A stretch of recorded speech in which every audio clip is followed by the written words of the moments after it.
What if nothing is fair in love and war? Epstein files ಬಗ್ಗೆ ನಿಮ್ಗೆಲ್ಲ ಗೊತ್ತಿರೋದು, ಅವನೊಬ್ಬ ಸೈಕೋ, ಅವನೊಂದು ಸೀಕ್ರೆಟ್ ಐಲ್ಯಾಂಡ್ ಇಟ್ಟಿದ್ದ, ಬ್ಲಡ್ ಸ್ಪೋರ್ಟ್ ಅಥವಾ ಸರ್ವೈವಲ್ ಸ್ಪೋರ್ಟ್ಸ್ ಆಡಿಸ್ತಾ ಇದ್ದ. ಆ ಸೀಕ್ರೆಟ್ ಐಲ್ಯಾಂಡ್ ಅಲ್ಲಿ ಸುಮಾರು ಇಲ್ಲಿಗಲ್ ಆಕ್ಟಿವಿಟೀಸ್ ಅನ್ನ ಮಾಡ್ತಾ ಇದ್ದ.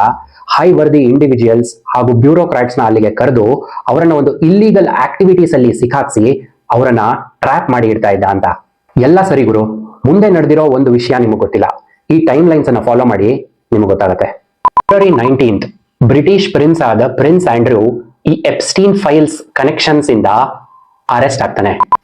February 24th Bill Gates Epstein files ವಿಷಯಕ್ಕೆ ಅಪಾಲಜೈಸ್ ಮಾಡ್ತಾನೆ. ಫೆಬ್ರವರಿ 26th ಹಿಲರಿ ಕ್ಲಿಂಟನ್ ಕೋರ್ಟಿನ ಮೆಟ್ಲು ಹತ್ತಿ ಸಾಕ್ಷಿ ಹೇಳಬೇಕಾಗತ್ತೆ. ಅದೇ ದಿನ world economic forum president resign ಮಾಡ್ತಾನೆ. February 27th Bill Clinton court ಅಲ್ಲಿ ಸಾಕ್ಷಿ ಹೇಳಬೇಕಾಗತ್ತೆ.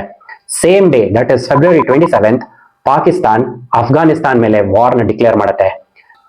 Following day, that is 28th February, US ಇರಾನಿನ prime leader ಆದ ಖಮೀನಿನ ಸಾಯಿಸಿ ವಾರ್ ಅನ್ನು ಡಿಕ್ಲೇರ್ ಮಾಡುತ್ತೆ.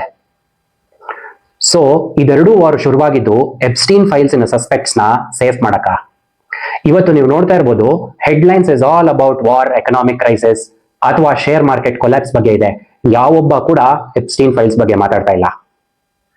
ಇದೇ ಗ್ಯಾಪ್ ಅಲ್ಲಿ ಒಂದು ಅಬ್ಸರ್ವ್ ಮಾಡಿ, 24th Feb Bill Gates apology ಕೇಳಿರ್ತಾನೆ. ಅದೇ ಫ್ರೈಡೆ ಅವನಿಗೆ $1 ಬಿಲಿಯನ್ ಓಪನ್ ಎಐ ನ ಕಾಂಟ್ರಾಕ್ಟ್ ಸೈನ್ ಆಗುತ್ತೆ. ಇನ್ನೊಂದು ಕಡೆ ಪ್ರಿನ್ಸ್ ಆಂಡ್ರೂ ರಿಲೀಸ್ ಆಗ್ತಾರೆ. ಇದೆಲ್ಲ ಒಂದು ದೊಡ್ಡ ಡ್ರಾಮಾ ಗುರು. ಇವ್ರ ಕೈಯಲ್ಲಿ ಮೀಡಿಯಾ, ಫಾರಿನ್ ಪಾಲಿಸಿ, ಎಂಟೈರ್ ಎಕಾನಮಿನೇ ಕಂಟ್ರೋಲ್ ಅಲ್ಲಿ ಇದೆ. ಪ್ರತಿ ಸತಿ ಇವ್ರು ಯಾರು ಒಬ್ರು ಸ್ಕ್ಯಾಂಡಲ್ ಅಲ್ಲಿ ಸಿಕ್ಕಾಕೊಂಡಾಗ ನಾವು ಇವರು ಸಿಕ್ಕಾಕೊಂಡ್ರು ನಾವು ಖುಷಿ ಪಡೋದಕ್ಕಿಂತ ಅವರು ಇನ್ನೂ ಒಂದು ಸ್ಟೆಪ್ ಮೇಲೆ ಬೆಳೆದಿದ್ದಾರೆ ಅನ್ನೋ ನ್ಯೂಸ್ ಅನ್ನೇ ನೋಡ್ತಾ ಬರ್ತಾ ಇದೀವಿ. ಇನ್ನು ಈ ಎಪ್ಸ್ಟೀನ್ ಫೈಲ್ಸ್ ರಿಲೇಟೆಡ್ ಸ್ಟೋರೀಸ್ ಬಹಳಷ್ಟಿದ್ದು, ನಿಮ್ಗೆ ಇಂಟ್ರೆಸ್ಟೆಡ್ ಅಂತ ಕಮೆಂಟ್ ಮಾಡಿ. ನಾನು ನಿಮ್ಗೆ ಹೆಚ್ಚು ವಿಡಿಯೋಸ್ ಅನ್ನ ನಿಮ್ಮ ಹತ್ರ ತರ್ತೀನಿ. ನಿಮ್ಗೆ ಈ ವಿಡಿಯೋ ಇಷ್ಟ ಆಗಿದ್ರೆ ಲೈಕ್ ಮಾಡಿ, ಶೇರ್ ಮಾಡಿ. ಇದೇ ತರ ಹೆಚ್ಚು ಕಾಂಟೆಂಟ್ಗೆ ಈ ಪೇಜ್ ಅನ್ನ ಫಾಲೋ ಮಾಡಿ. Thank you.